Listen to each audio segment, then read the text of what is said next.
What's up, you wild ligers? Today we are taking a look at the new iPhone. Coming from a guy who owns an iPhone himself, I must say that I'm extremely disappointed with the new release. Now, there were 3 points Apple stressed out, and it was the facial recognition software. You could use your face to unlock your phone. This is one of those features to me that sounded obsolete. Everyone's saying it's cool. Yeah, it may be cool and it sounds cool. I mean, it's a cool feature, but think about it. It's like, you can now use your face to unlock your iPhone. Oh, can I use my ass too? Whatever happened to simplicity when you're talking about... Oh, cool. Hey guys, check this out. See? It recognized my face and it unlocked. To me, it's not a big deal. This is coming from a guy who's owned nothing but Apple iPhones. It's really not a big deal. So when I heard Apple stressing that, I was like, I mean, I guess it's cool, but there's already finger touch ID, and it's literally as simple as, now my phone's unlocked. So being able to do that with your face is really not much of a difference or time saver or anything like that. So that feature to me was just stupid. The wireless charging makes no sense either. It's kind of like when you have a cord or even a long cord, you know, you can have it plugged in and still use it, still FaceTime if you're on your bed or next to your computer, like whatever. But honestly, I feel like the wireless charging is only good when you're going to bed. So you can like put your phone down on the pad, because it still has to be, you know, right there. That's the only time where I see it being like so handy, where you can just kind of put it down and it'll charge and then pick it back up. But otherwise, you can't exactly use it while it's on charge. So wireless charging actually sounds better than what it is.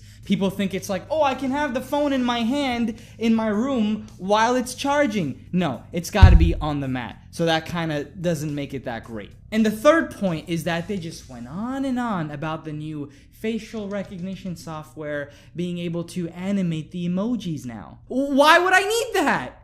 Why would I need this? Did Apple look back in their past 4 years of sales and said, hey, which audience do we sell to the most? Oh, 11-year-old girls? Okay, well, let's just cater to them. Otherwise, what's so special about animating an emoji? So they're implementing something Snapchat has been pretty much doing already. But this is one of those features that people are gonna use for maybe like a week or two, and then everybody's gonna get over it. Because why would you be in public going, I can't come in, I'm late for work? Like, this guy's facial expression says it all. This is one of those things the little girls are gonna love so much for maybe about a week. It's also one of those things where, surprise, all the girlfriends are gonna be sending cute whatever stuff to their boyfriends for maybe the first months, while their boyfriends receive them and go,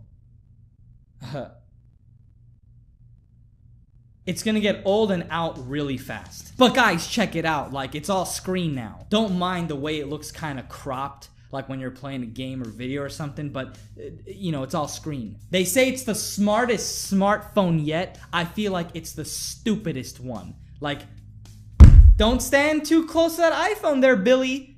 You'll catch it stupid. And then the portrait lighting mode, which is just a fancier way of saying, you know, a filter or maybe even a simple Photoshop tool. But now it's included in your phone. Precise facial mapping, creating striking studio-like quality images.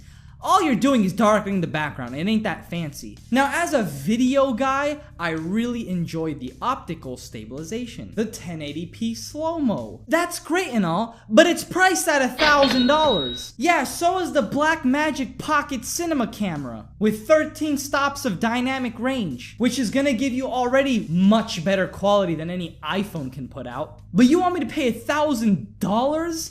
1,000 gold doubloons? 1,000 potatoes for a freaking device that's gonna unlock recognizing my face and a little emoji animator? I'm gonna pay you $1,000 for that? You could literally buy a very good, I'm not even talking about a decent, a very good laptop for $1,000. $1,000 will get you a 17-inch Core i7 laptop, 4 times 2.8 megahertz, 1 terabyte hard drive, 128 gigs of solid state, the GTX 1050 2 gigabyte, and 8 gigs of RAM.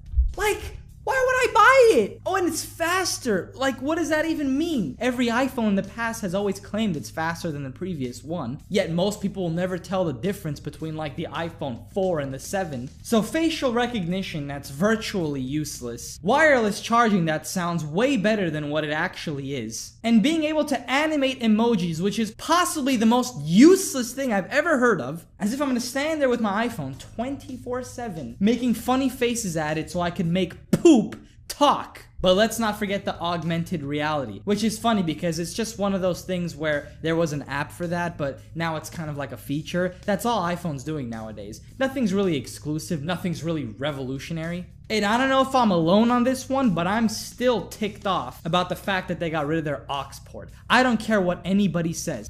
When you have headphones like this, beautiful noise-canceling headphones, or anything else you're using because, you know, you want everything to be more simple and practical and hassle-free, I don't care about adapters. The less I have, the better. So all in all, I'd say this iPhone, especially for the price they're talking about, $1,000, is dead in the water, which is good because it's not waterproof anyway. But looking at the whole Animoji presentation and everyone in the audience, you know, going as if it's like the greatest thing you can have on a phone, I honestly saw it laughable. I'm sticking literally to my iPhone 6 and haven't upgraded because I'm not missing out on anything. And people are still going to camp out like 4 days in front of the store to buy this thing. It just shows how much of fanboys and like brainless nematode they are. That's my rant for today. Thank you so much to those of you who like, subscribe, and share my videos. And can we please talk about the iPhone 9? What happened? Is it because 7, 8, 9? Is 9 not good enough of a number? What is it with this electronic device inequality? I'm gonna gather a group of people so we can go out blocking traffic with signs that protest this. Oh, but the X, ooh, the X is...